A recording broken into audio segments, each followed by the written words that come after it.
開飯！生活在重慶雲陽，帶你們看一下今天我做的貴州辣子雞、紅蘿蔔燉蠟豬腳、炝拌毛豆兒、韭菜炒蛏子，還有青花椒尖椒排骨和涼拌紅薯點兒。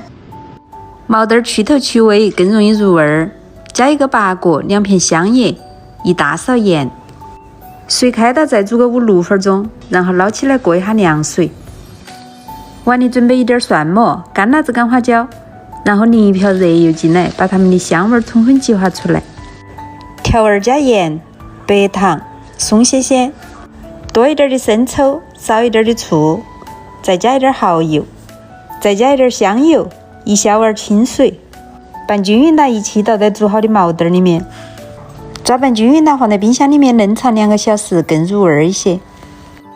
排骨給它剁成那種小塊，码味加蔥薑、鹽、胡椒粉、生抽、蠔油、紅色澱粉，給它們充分抓拌均匀它醃制10分鐘。鍋裡稍微多倒一點油，把醃好的排骨倒進來，相當於半煎半炸，大概要炒個10幾20分鐘。把排骨的表面炒到焦黃的，吃起才香。炒好它就先用漏勺把排骨过滤出来。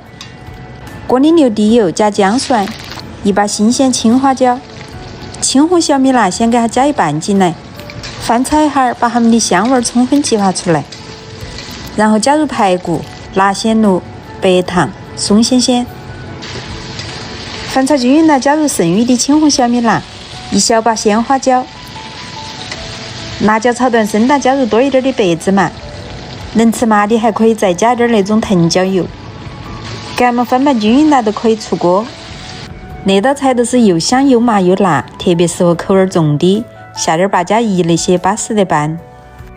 再來炒個貴州辣子雞，雞肉不用炒水，直接倒進來生爆，多炒一下，把裡面多余的油脂炒出來了，加入姜蒜。都是加点滋味那個貴州辣子雞調料，用它炒出來的辣子雞特別好吃。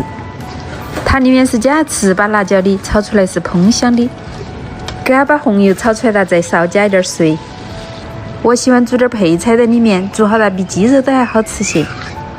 翻炒均匀了，就給它轉到砂鍋裡面來燉。洋芋煮趴，鹿茸菇煮入味了，最後再加一把蔥段兒。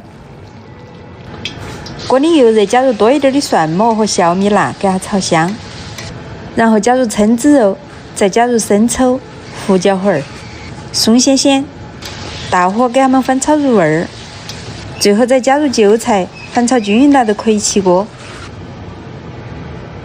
開水裡面加油和鹽，然後把紅柿點倒進來燙一下，燙2會兒鐘它就撈起來，等它嫩了再加入提前調好的料汁兒。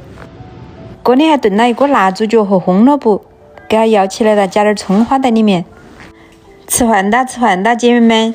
今天家裡有客人，多弄啊2個菜，看一下今天的菜有沒有你喜歡的哈。